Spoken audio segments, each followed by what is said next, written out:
2025 so far has been a pretty solid year for free-to-play games, but unfortunately at the same time we have seen tons of games getting discontinued and shut down throughout the year. And these are some very popular titles that had potential and had a passionate community, and the games that honestly deserve better. So in this video we are counting down 10 of these free-to-play games that got shut down in 2025, and let me know down in the comment section if you got the chance to play these games back in the day.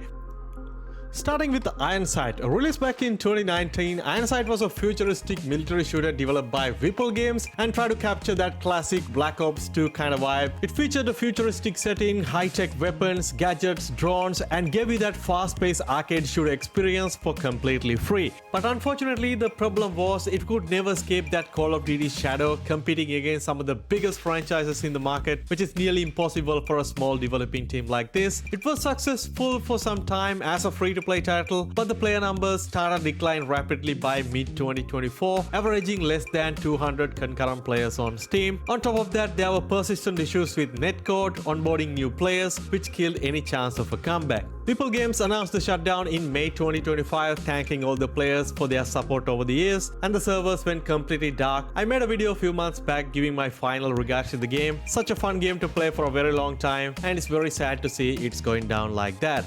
One of the biggest failures of 2025 had to be MultiVersus, the Warner Brothers platform fighter featuring Batman, Superman, and bunch of other fun characters. This game actually cost like $200 million to make and still managed to completely implode, which is crazy to think about. MultiVersus was surprisingly fun with the initial launch back in 2022. The gameplay felt smooth and the character roster was creative and fun, and the netcode was very solid thanks to the rollback. Plus, on top of everything, it was completely free to play. But the Warner Brothers had some other plans. They completely shut it down back in June 2023, taking the game completely offline almost a year, try to quote-unquote improve it, which is something very unheard of. You don't really take a successful live service game completely offline. But when it came back in May 2024, it was completely worse. The characters was removed, the features was gutted, the monetization became predatory with expensive cosmetics, battle passes, and with that the original player base who fall in love with the game felt betrayed. From here on out, it was a complete downhill, and at the end the MultiVersus was averaging around 650 concurrent players on Steam. So exactly 1 year after the relaunch, Warner Brothers pulled the plug and the game was completely shut down. And remember guys, this was not because of the player base or the lack of interest. It's all come down to the mismanagement of the publisher, which is very sad to see.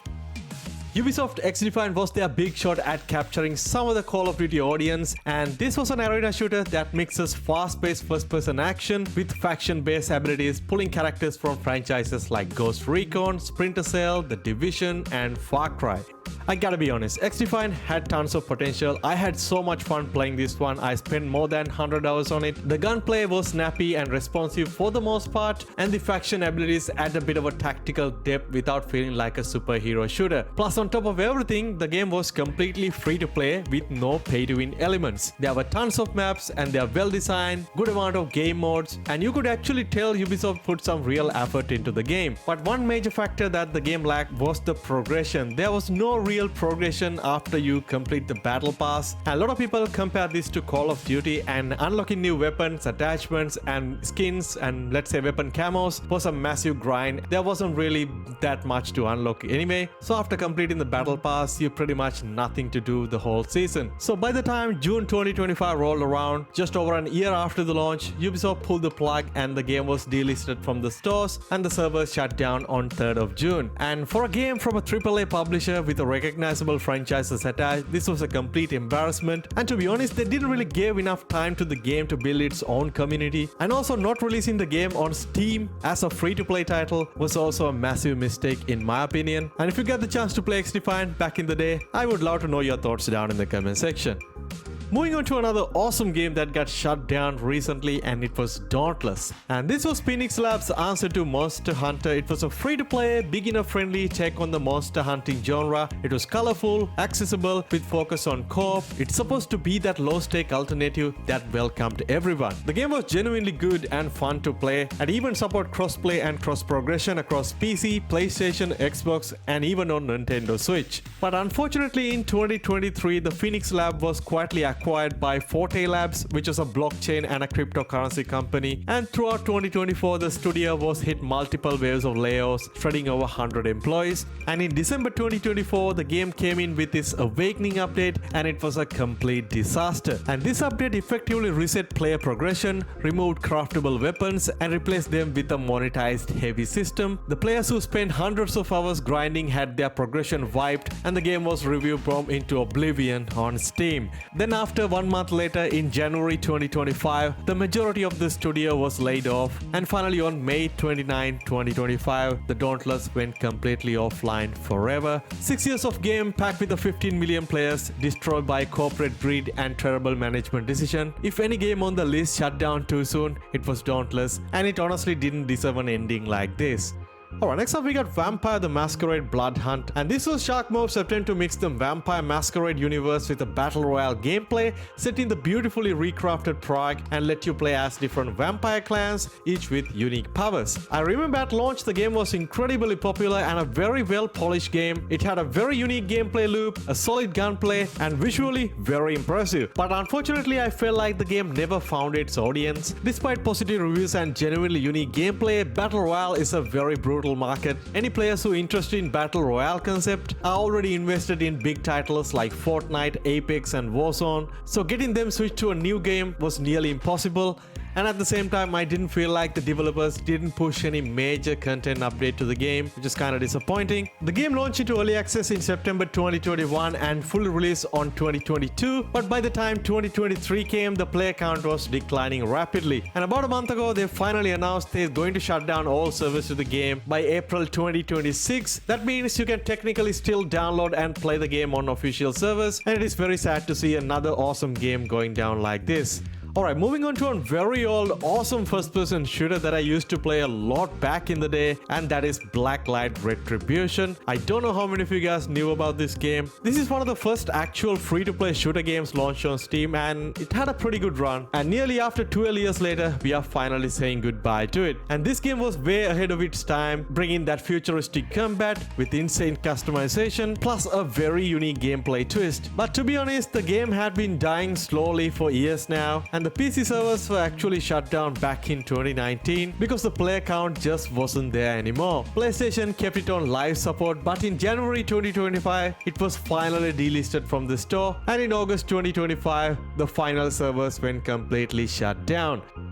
Alright, talking about one of the biggest failures in 2025, it had to be the Splitgate 2. I was super excited to play Splitgate, but now it is almost dead. And for those who don't know, Splitgate was a Portal-based first-person shooter combined with Halo-style gunplay with Portal mechanics, and it was beloved by the community and had a dedicated player base, and it was genuinely fun to play. I had so much fun playing the original Splitgate, so when they announced the Splitgate 2, I was super hyped to jump in, and they finally gave us an early access open beta, and it came out with a very negative to mixed reception due to a few different reasons. First of all, they released this one as an open beta, but they put all kind of monetization, microtransaction into the game already, including a battle pass, seasonal skins, bunch of stuff, so the player base was furious. And after that, to justify that, they tried to release the game as a fully released title, but without a lot of the fundamental game modes, maps. Generally speaking, the content was very much lacking. And after realizing that, they went back to an open beta, this time mentioning quote-unquote they want to improve the game. Alongside, they also shut down the original Splitgate in August 2025 because they can't justify the server cost anymore. So the game that people actually played and loved was completely shut down, and the sequel that nobody asked for, it's being improved. So the whole situation was a complete mess. And to make this video, I actually downloaded the original Splitgate, which you can still download on Steam,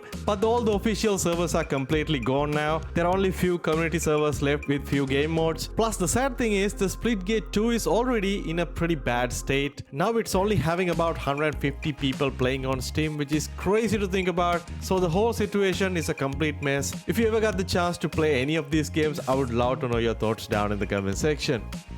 Have any of you guys remember the game Tribe 9? It is actually a very newly released title on Steam, and this is the definition of a game shutting down way too soon. This one is a single player action RPG set in the cyberpunk Neo Tokyo universe. The game honestly had everything going for it. It got a unique art style, compelling narrative, a brutal turn-based combat, and genuinely positive reviews on Steam. But to be honest, the game kinda had a rocky launch. Initial gacha system was way too harsh on players, but after that the devs actually listened to the community and made the gacha more generous, and they also started refunding the premium currency, but I feel like they made it too generous. And by May 2025, just after 3 months of launch, they announced the game shut down. The chapter 4 of the story was cancelled and 2 planned characters never arrived. Everything just stopped, and on November 27, 2025, just after 9 months, the game went completely offline, and sadly you no longer be able to download or play the game anymore.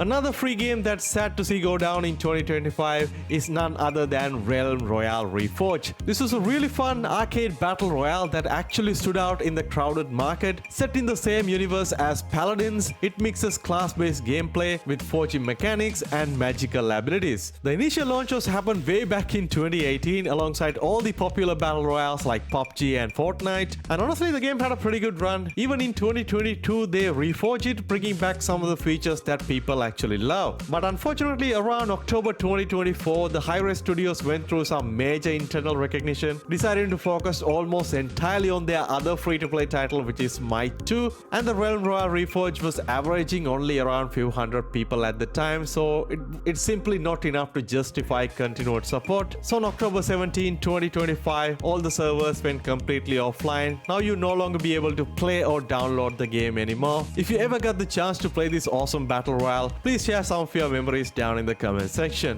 Alright, moving on to our final game, we got KartRider Drift. This was a very fun arcade kart racing game, massively popular in Korea, and this is Nexon's attempt to bring it to the global market. I did play the game at launch, I even make a review about it. It is so much fun to play. If you love Mario Kart but want something bit more technical and skill based, this one delivered that. The drifting mechanics were incredibly satisfying to master, and the track design were creative, plus there is a tons of customization options. But the harsh reality is that it couldn't really maintain a player base outside Asia. Despite the quality of the game, it never made a significant impact on the Western market. So after a year or so, the Nexon announced that they are splitting the service of the game, keeping the PC version alive in Korea and Taiwan while shutting down everything else globally. But the final nail in the coffin came on February 27, 2025. Throughout its life cycle, the game suffered from lack of content update, matchmaking problems, and constant bugs. So even in Korea and Taiwan, PC version eventually shut down in September 2025, less than 2 years after a global release. It honestly wasn't as popular as some of the other racing games on the market at that time, but it's very sad to see a game going down like this. Well, there you have it guys. These are 10 awesome free-to-play titles that got shut down way too soon in 2025. But the saddest part is many of these games are actually good and fun to play, and I'm sure many of you guys agree with me. But anyway, rest in peace to all of these games, and let me know down in the comment section if you got the chance to play any of these games from our today's list. As always guys, if you enjoyed the video, smash that like button, subscribe for more gaming content like this. I'll catch you guys soon in the next one. Stay safe.